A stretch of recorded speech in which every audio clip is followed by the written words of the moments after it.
class 11. Today we are starting with the next chapter, atomic structure. So what is atomic structure? That is structure of an atom.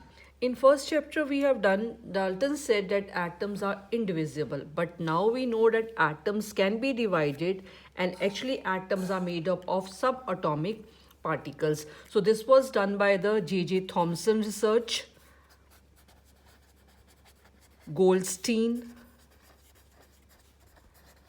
Rutherford, Bohr, Chadwick. So researches done by these eminent scientists, that is J.J. Thomson, Goldstein, Rutherford, Chadwick, Bohr, and many more scientists, they established that atom actually has a very complex structure. So it is not indivisible, it is divided further, and there are many subatomic particles present in an atom. But mainly these subatomic particles are electron, protons, and neutrons in an atom. So first we are doing the discovery of electron, proton, and neutron. So today's topic is about discovery of electron, proton, and neutrons. First is discovery of electrons, or we can also say that is discovery of cathode rays.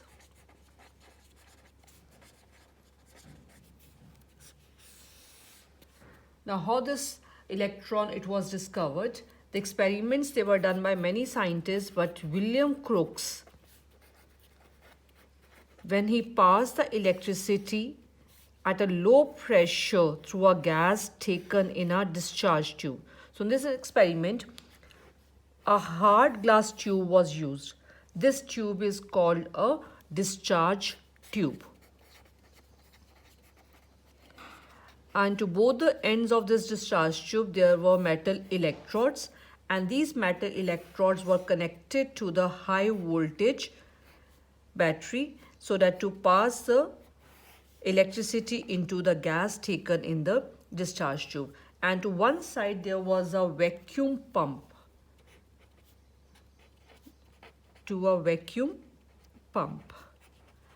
And this is a high voltage battery.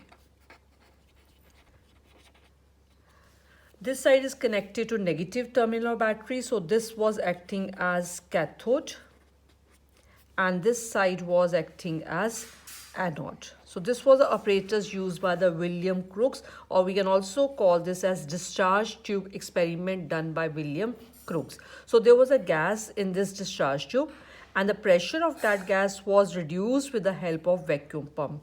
So there was a gas at a low pressure here, approximately 10 raised to power minus 4 atmospheric pressure, and high voltage around 10,000 volts to 20,000 volt electricity. When it was passed inside this discharge tube, a glow was seen, a shine was seen inside the discharge tube.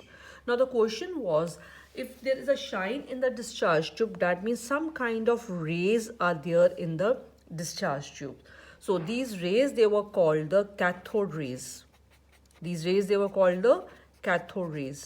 why these rays, they were given a name cathode rays? Because actually these rays, they were coming from the cathode side, and when they were hitting this anode side, this side started shining with the green color. And there was a zinc sulfide coating here. There was a coating of which material? Zinc sulfide. Zinc sulfide is a fluorescent material. Any ray hitting this zinc sulfide means this zinc sulfide will shine. So when this side was coated with zinc sulfide, it started shining under these conditions.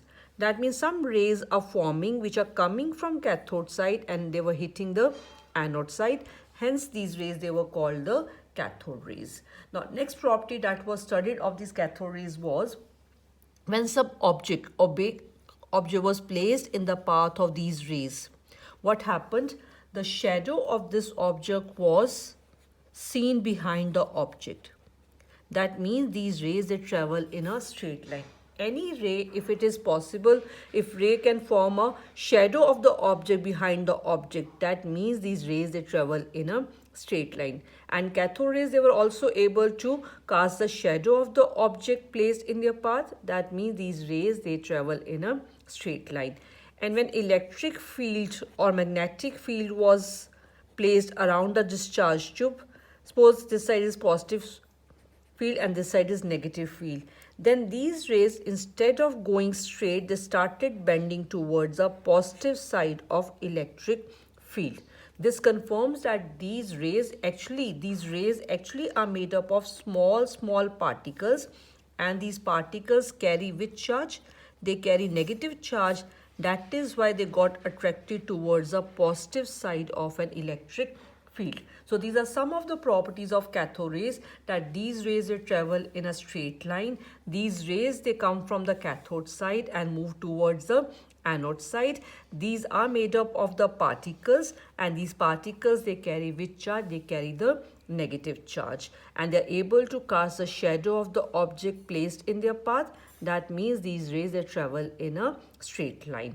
And next was, any kind of gas was taken inside this, but the nature of the rays formed was the same type of the cathode rays they were formed, no matter which kind of the gas was taken in this discharge tube. So this is about the cathode rays. But now discovery of electrons. This is discovery of electrons.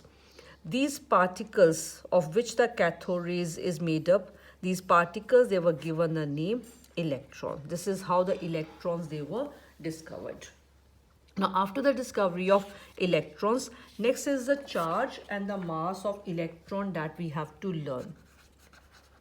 Charge on the electron. So actually the experiment was conducted by J.J. Thomson first of all, to find out the ratio of charge upon mass of these electrons.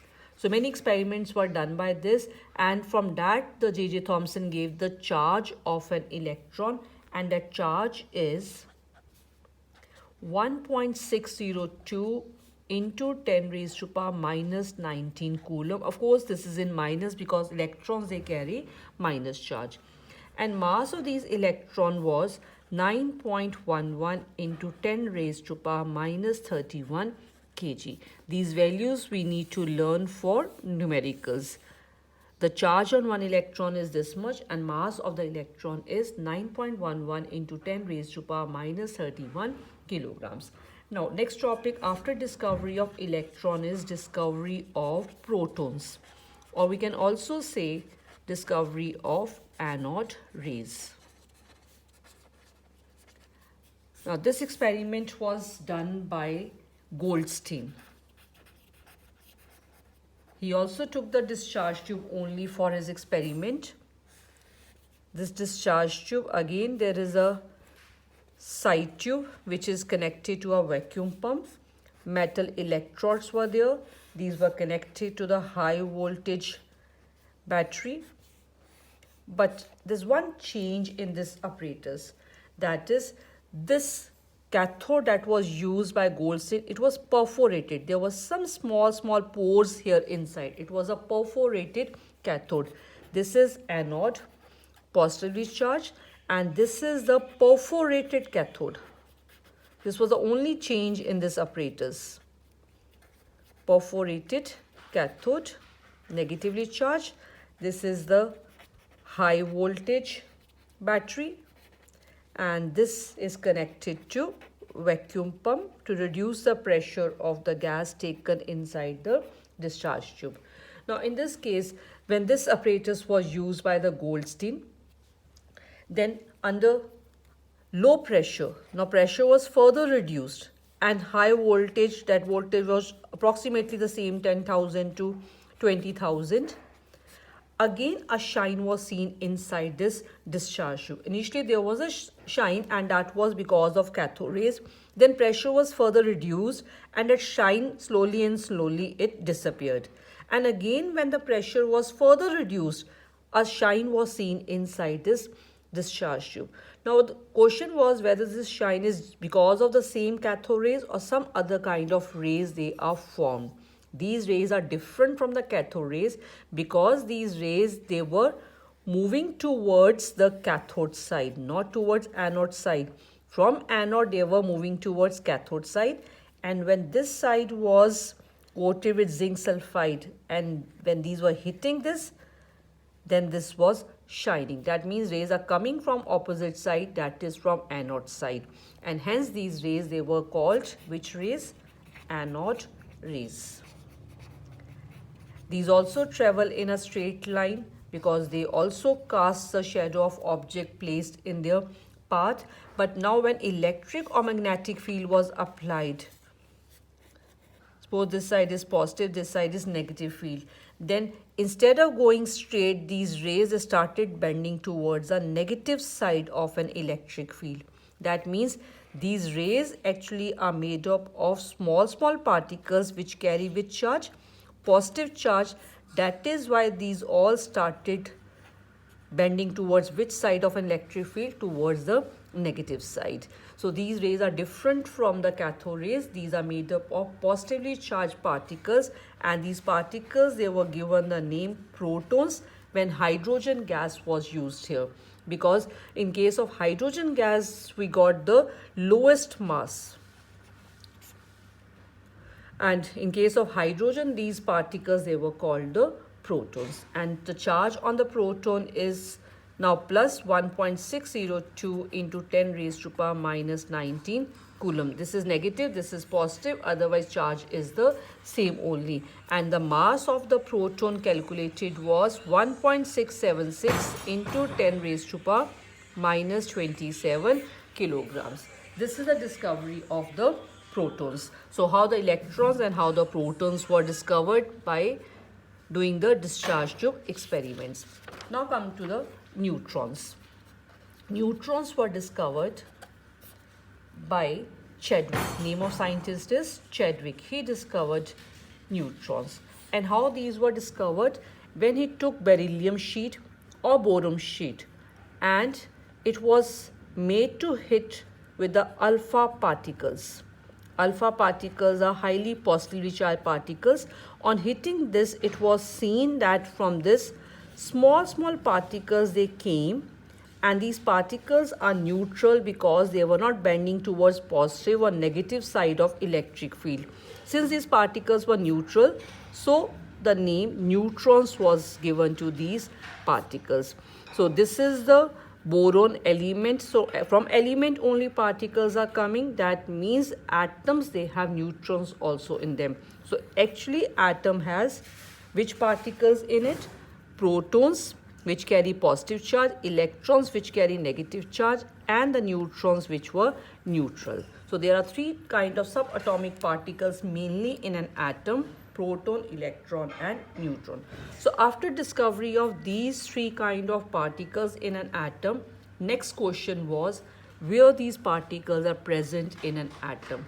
That is, if we come to know where these particles are present, that means we know the structure of an atom. So our next topic will be the structure of an atom.